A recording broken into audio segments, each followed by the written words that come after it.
पूरे खानदान की लाश पर खड़े होकर हमने ये ताज पहना था। इसे दोबारा उसी वक्त पहनेंगे जब उस सांबा की चीखें पूरे हिंदुस्तान में गूंजेगी। छावा फिल्म रिलीज होने के बाद औरंगजेब अपनी कब्र से बाहर आ गया है। यूं वह समय समय पर बाहर आता रहा है, लेकिन इस बार उसका बाहर आना कुछ लंबे समय के लिए हुआ है। यह कहना आवश्यक नहीं कि एक विशाल हिंदू समाज उसे इतिहास का खलनायक मानता है, लेकिन कुछ लोग उसमें एक साधारण आदमी को भी देखते हैं, सादगी पसंद, टोपी सिलने वाला। कुछ लेखक मानते हैं कि क्रूरता तो राजतंत्र का आनुषंगिक है। सभी राजा क्रूर, लड़ाकू और हत्यारे होते हैं, इसलिए औरंगजेब भी वैसा था। कुछ बड़े विद्वान लोग मानते हैं कि भाजपा की सरकार ने औरंगजेब को मलिन कर डाला, बहुत दुष्प्रचार किया, फिल्मों में मनगढ़ंत कहानियां दिखलाईं। हम अपने बचपन की ओर चलते हैं। लगभग 40 वर्ष पहले जब हम 10-11 वर्ष के थे, तब इतिहास के पात्रों पर चर्चा करते हुए या उनके बारे में सुनते हुए एक सहमति होती थी कि औरंगजेब बहुत क्रूर और कट्टर बादशाह था, जिसने हिंदुओं के साथ बहुत अन्याय किया, बहुत मंदिरों का ध्वंस करवाया, अन्यायपूर्ण जजिया लगाकर हिंदुओं की प्रताड़ना और धर्मांतरण उसके ही राज में हुआ। यह एक सत्य था, सर्वविदित सत्य। हमारे माता पिता, शिक्षक, सहपाठी, लगभग सभी की यही राय थी। तब सवाल उठता है कि वह राय कैसे बनी थी? क्या 70-80 के दशक में संघी लोग इतिहास लेखन कर रहे थे, या फेसबुक, ट्विटर, इंस्टाग्राम, यूट्यूब चल रहा था, जहां हजारों लाखों लेख और वीडियोस पड़े हुए हैं? यह बहुत साधारण सी बात है कि वह राय पीढ़ियों से बनी थी। लोक में व्याप्त धारणा, एक प्रबल धारणा कि वह ऐसा था, उस धारणा में कोई विचलन नहीं था। तब प्रश्न उठता है कि आज औरंगजेब का सामान्यीकरण कैसे हो रहा, या उसे सरल, साधारण, टोपी सिलने वाला, दीन का पक्का, जो केवल दीन के लिए काम करता हो, यानी जिसके दीनी इरादों से हिंदुओं का अहित न हुआ हो, कैसे कहा जा रहा?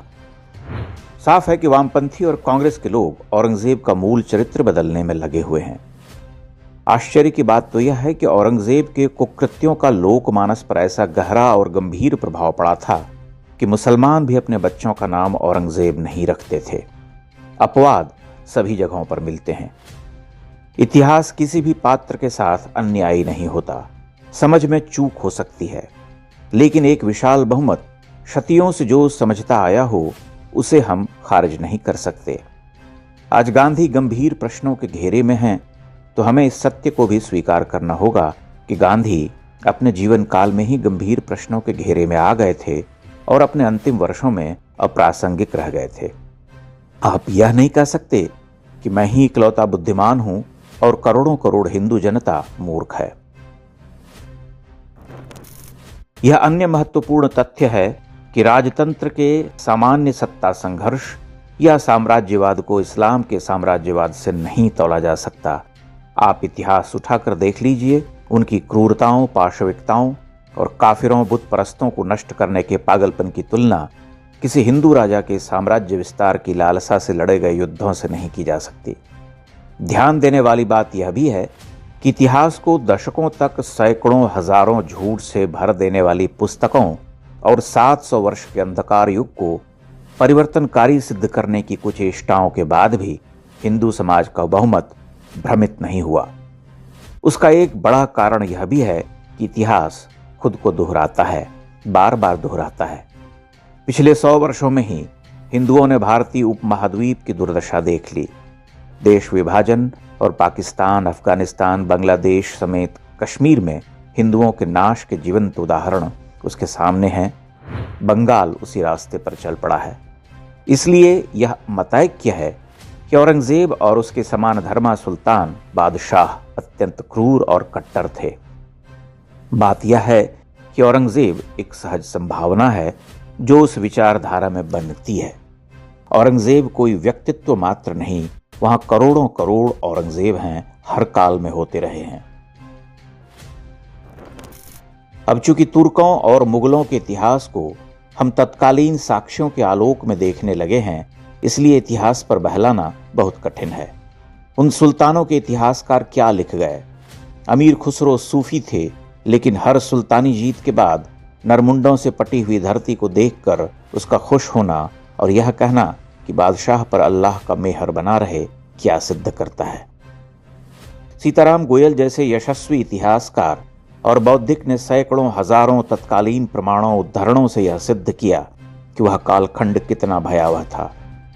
विल ड्यूरांट जैसे इतिहासकार यह क्यों लिखते हैं, the Mohammedan conquest of India is probably the bloodiest story to tell. यह एक दुखद स्मृति है। आप औरंगजेब को महान सिद्ध करेंगे तो हिंदुओं में प्रतिक्रियावाद बढ़ता जाएगा।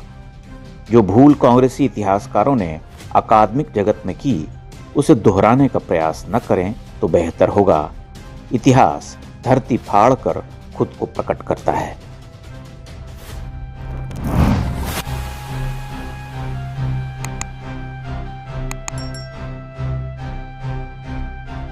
इंडेक्स ऑनलाइन के वीडियो समाज को समर्पित हैं। आप इनको डाउनलोड करके जैसे चाहे वैसे प्रयोग कर सकते हैं। चाहे तो आप हमारे टेलीग्राम चैनल से जुड़ सकते हैं। वहां सारे नए पुराने वीडियो आपको मिल जाएंगे। हमारे सोशल मीडिया लिंक हर वीडियो के डिस्क्रिप्शन में होते हैं। हमारा एकमात्र उद्देश्य हिंदू समाज को जागृत और एकजुट करना है। इसमें सहभागी बने। धन्यवाद।